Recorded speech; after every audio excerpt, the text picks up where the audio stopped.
Hello and welcome to this NestJS tutorial. In this tutorial we will go through some of the basic and some of the most advanced concept of NestJS. And to do so I will implement in this tutorial a cryptocurrency arbitrage trading system. And what arbitrage mean, I here just follow the description from the internet. Arbitrage is an investment strategy in which an investor simultaneously buy and sell an asset in different markets to take advantage of the price difference between the markets. While price differences are typically small, the returns can be impressive when multiplied by a large volume.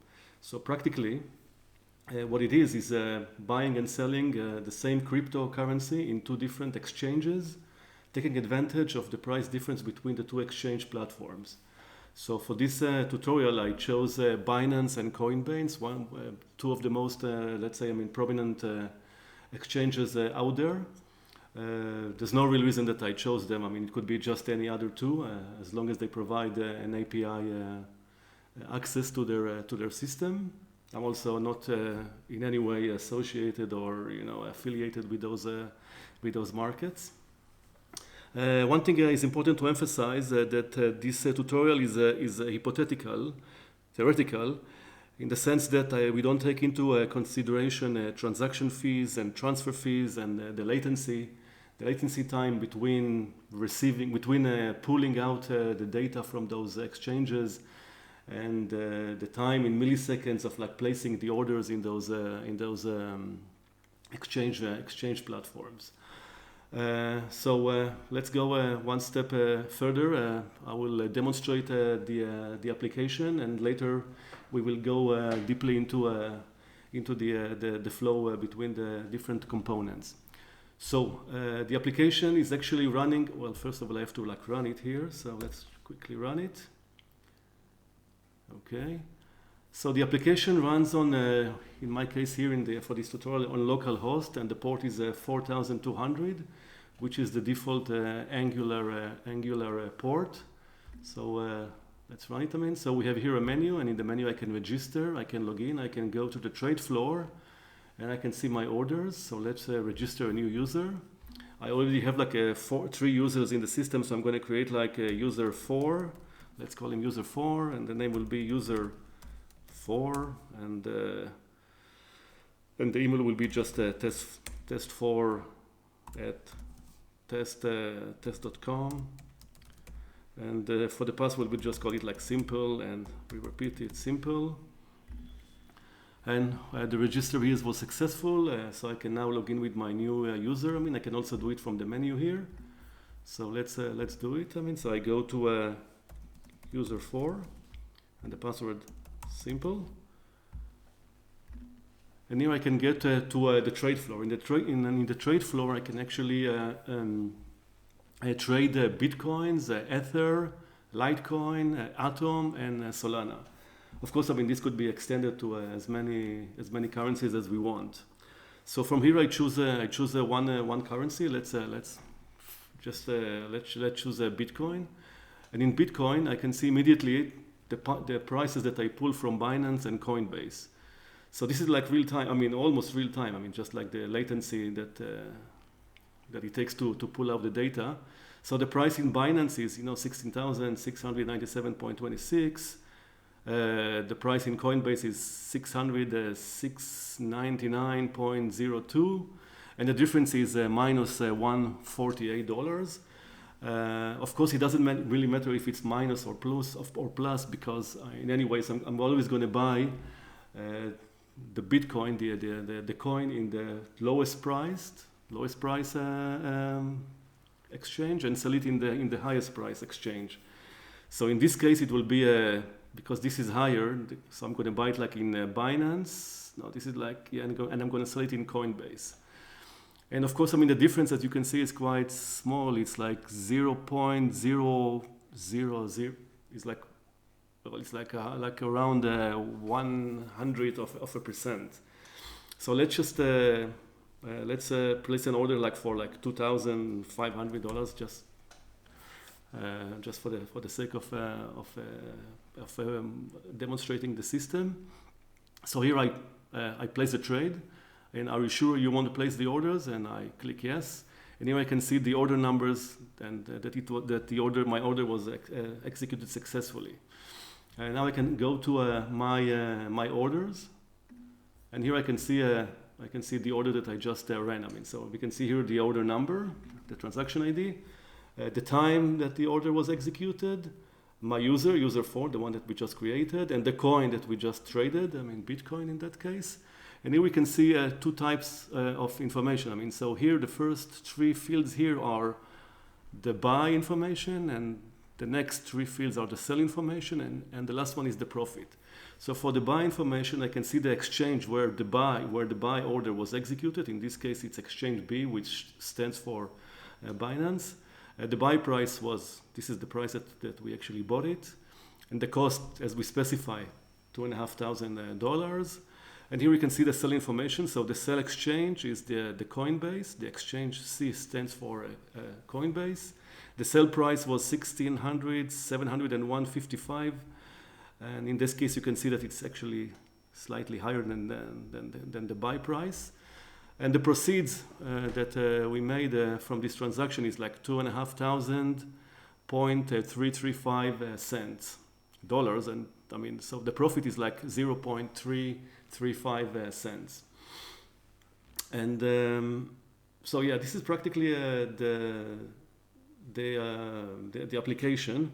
And now we can go to some of the flow of the application. Let's see how it's actually behind the scenes. So here I have like a flow chart, a quick flow chart. And what we can see here is that the application, it's called Exchange Trader, actually is comprised of 2 applications. And one application, the bigger one is like the exchange, which is this square here. And the other one is the trader, which is the one right here. And the exchange is actually comprised of 3 sub-applications. So we have like inside, we have like the front end and the back end, and another application that is called gateway. And in the trader, we just like a simple application that has like 2 components that we'll get to them in a second. So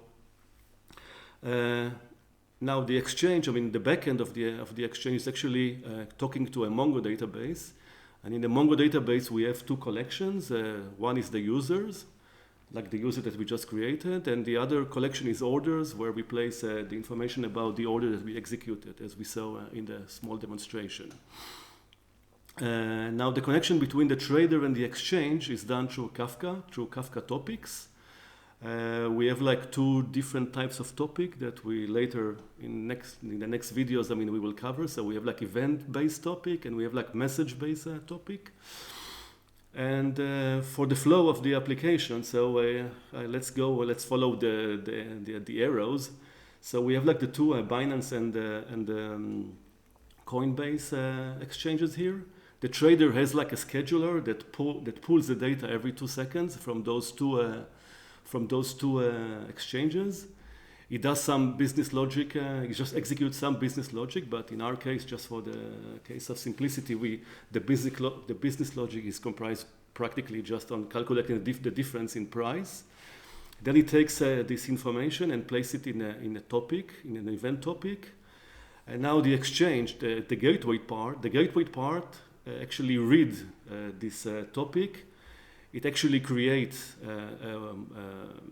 a WebSocket gateway, which transmits the stuff to the front end. And in the front end, we saw the 2 prices, just changing every couple of seconds. And while we click trade, what happens is that the front end actually creates a WebSocket, which transmitted to the gateway. The gateway transmitted to one of the topics, of the Kafka topics, and the Kafka topics into the trader part of the trader. And the trader part actually place the buy and the sell orders into the two exchange platforms. Now for this tutorial, of course, I'm not going to place like a real buy and sell orders.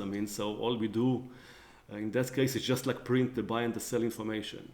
Now one thing to notice is the difference in the 2 types of topics here that we have in Kafka. One is like marking like 1 directional arrows in the blue, and here it's marking like bi-directional arrows in green. So what happened here is that once we place the order, and it goes all the way to the trader, it actually waits for confirmation that in theory should come from the exchanges. I mean, and then it will go all the way back, you know, to the topic, and then to the WebSocket, and then to the front end, and then it will go to the back end, which will place the order in the orders. Now for the login part, it's just like a simple API that like pull the user information or like register user into the database. And now if we just have a quick look at so we have like a look at the EDI. So in this case, I'm using just Visual Studio Code. So I pulled like the two applications into one Explorer, into the Explorer, and here I can see the exchange, which comprised of the two applications, the exchange and the gateway, and here I can see the front end. And the trader is actually another application that I just pulled into the same into this Explorer. For this application, of course, I'm going to use Studio 3D, Studio 3T. It's free, just like so you can see like the information of the Mongo database. So here I can see the users. Let's see the users. I have like quite a few of them. Maybe. Let's see. So here I have like the one that we just created, user number 4. But I have like before I created like user 1, 2, and 3.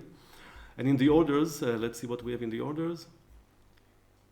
Here I can see another 4 orders. I mean, but as we saw in the application, user 4 has only one order. So here it is, the user 4. And for the Kafka, I'm going to use a KDEC in order to see the information. So this is also a free, I mean, and it's connected to the Kafka that is running locally. And here I can see all the topics. I can see here the topics and also the streams. We will get to this thing. I mean, the ticker created, the orders, etc., etc. So in the next video, we will start building everything from scratch, and we will start by creating first of all the login information, and then we're going to create slowly by slowly we're going to create all these components until everything is completed. So we're going to go through topics like authentication and authorization and Java web tokens and guards and schedulers and mono repos and Kafka microservices and WebSocket gateway and a lot of interesting concept of NestJS. Of course, I mean, I'm going to place the code in. The code is in GitLab, and I'm going to leave a link in the description below. And that's about it. So I'm going to see you in the next video where we're going to start building everything. So see you then.